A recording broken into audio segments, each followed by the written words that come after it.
Di sebuah desa yang terletak di tengah hutan lebat, hidup seorang wanita tua yang baik hati bernama Nenek Husna.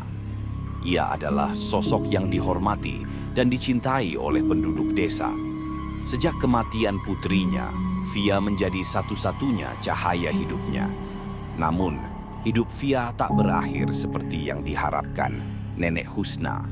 Nenek Husna tidak hanya merawat Via, tetapi juga mengelola sebuah panti asuhan kecil yang menampung 7 anak yatim. Akil, Asep, Budi, Joko, Mutia, Rama, dan tentu saja Via. Mereka semua berusia 10 tahun dan menganggap Nenek Husna seperti ibu mereka sendiri. Namun desa yang dulu damai ini tidak menyadari bahwa sebuah kegelapan purba telah lama mengintai dari dalam hutan. Malapetaka akan segera menimpa mereka. Hari itu, mentari terik menyinari desa. Via dan teman-temannya bersama Nipa, gadis pemberani yang tinggal bersama orang tuanya, Genio dan Iva, memutuskan untuk bermain di hutan. Suara tawa mereka memenuhi udara saat mereka menyusuri jalan setapak yang dipenuhi pepohonan tinggi dan semak belukar yang rimbun. "Siapa yang duluan sampai ke batu besar menang," seru Via dengan riang. Anak-anak lainnya berlari menyusul. Namun suasana ceria itu tiba-tiba berubah ketika Via menuduh Akil mengambil boneka kayu kesayangannya. "Aku enggak ambil, sumpah," bantah Akil dengan nada marah. "Kamu bohong," balas Via dengan mata berapi-api. Pertengkaran kecil itu terus memanas hingga tanpa sengaja Via terdorong mundur. Kakinya terpeleset di pinggir tebing yang licin. Jeritan Vie menggema di udara saat tubuhnya terjun ke jurang. Anak-anak lain hanya bisa berdiri membeku. Wajah mereka memucat oleh ketakutan. Dari dasar jurang terdengar suara tubuh menghantam bebatuan yang memecahkan kesunyian hutan. "Kita harus kabur," bisik Nipa dengan gemetar. Anak-anak itu berlari ketakutan meninggalkan tempat itu tanpa menoleh ke belakang, meninggalkan Via yang tak bernyawa di dasar jurang. Pencarian Via berlangsung hingga malam, menelan desa dengan keheningan yang mencekam. Puluhan warga desa membawa obor, menyusuri hutan yang gelap dan penuh misteri. Pepohonan besar menjulang seperti raksasa bisu, dan suara burung hantu yang menyeramkan terdengar dari kejauhan. "Nenek Husna, tenang saja. Kita pasti menemukan Via," kata seorang warga mencoba menenangkan Nenek Husna yang sudah hampir kehilangan kesadarannya karena cemas. Dengan langkah yang terseok-seok, Nenek Husna tetap bertekad menyusuri jalur setapak yang diselimuti kabut tipis. Dalam hatinya, doa-doa terucap, memohon agar cucu kesayangannya ditemukan dengan selamat. Namun, harapan itu berubah menjadi teror ketika mereka tiba di dekat tebing curam yang licin oleh lumut. Kabut semakin pekat dan hawa dingin menusuk tulang. Suara gemerisik daun dan angin yang berdesir seakan berbisik, membawa pesan dari kegelapan. "Nenek." Langkah Nenek Husna terhenti. Wajahnya pucat seketika. Suara itu lirih namun jelas. Suara yang sangat ia kenal. Suara Via. "Nenek, tolong aku." Nenek Husna menoleh ke arah tebing yang diselimuti bayangan. "Via, Via, di mana kamu?" Suaranya bergetar penuh harap dan ketakutan.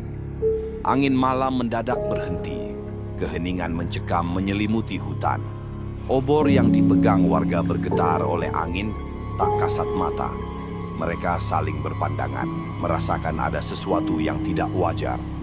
Tiba-tiba terdengar suara jeritan panjang yang menusuk telinga dari dasar tebing. Jeritan itu bukan hanya penuh penderitaan, tetapi juga terisi dengan kebencian dan putus asa yang tak terdefinisikan. "Nenek, sakit, tolong aku." Suara Via terdengar lagi, kali ini lebih menyayat hati. Nenek Husna terdorong oleh naluri seorang nenek. Ia berlari ke tepi tebing, menyingkirkan semak belukar dengan tangan gemetar. "Via, Jangan takut nenek di sini. Nenek akan menolongmu. Namun yang terlihat hanyalah kegelapan yang pekat dan jurang yang menganga seperti mulut iblis. Nenek, aku dingin. Aku di bawah sini. Suara Via terdengar semakin parau dan menggema. Salah satu warga berbisik ketakutan. Itu bukan suara manusia. Apa maksudmu? Tanya warga lain dengan gemetar.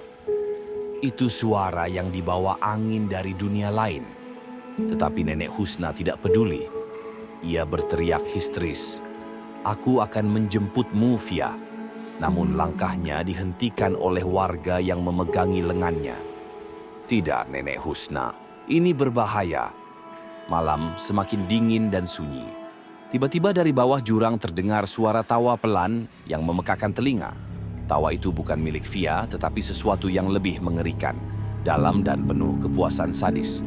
Nenek, bisikan itu berubah menjadi nada serak yang tidak lagi mirip suara manusia.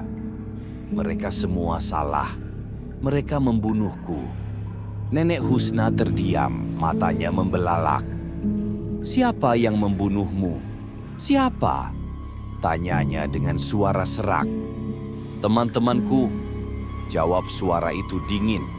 Balaskan dendamku, nenek. Bakar semuanya. Warga yang mendengar bisikan itu merinding. Mereka saling pandang dengan wajah pucat pasi. Seorang lelaki tua berbisik dengan ketakutan, "Kita harus pergi dari sini. Ini bukan suara Via. Ini sesuatu yang lain. Sesuatu yang tidak seharusnya ada." Namun sebelum mereka sempat bergerak, terdengar suara benda yang jatuh dari atas pohon. Sosok yang terlihat seperti Via tiba-tiba muncul dengan wajah membiru dan mata yang menatap kosong. Bajunya robek penuh darah, rambutnya berantakan. Tetapi yang paling mengerikan adalah bibirnya yang menyeringai lebar dengan deretan gigi yang tajam dan bengkok. Ia melayang perlahan menuju Nenek Husna. "Nenek, ayo ikut aku ke jurang. Nenek juga harus mati, seperti aku." Warga yang melihatnya berteriak ketakutan dan berlari menjauh. Namun Nenek Husna yang sudah terperangkap dalam kekalutan dan rasa bersalah tidak bisa bergerak. Sebelum sosok itu bisa menyentuhnya, salah satu warga dengan cepat menarik Nenek Husna menjauh. "Lari, ini bukan cucumu." Suasana malam menjadi semakin mencekam. Angin bertiup kencang membawa suara jeritan dan tawa mengerikan yang bergema di seluruh hutan. Dari kejauhan terdengar suara-suara aneh, seperti bisikan makhluk yang lahir dari kegelapan purba. Besoknya pagi itu, kabut tebal menutupi desa. Awan kelabu menggantung rendah, menyelimuti langit dengan warna muram yang seakan tak ingin menyinari dunia. Suasana terasa suram, penuh kesedihan yang berat, seperti alam pun merasakan kehilangan yang mendalam. Warga desa dengan wajah muram berkumpul di lapangan terbuka.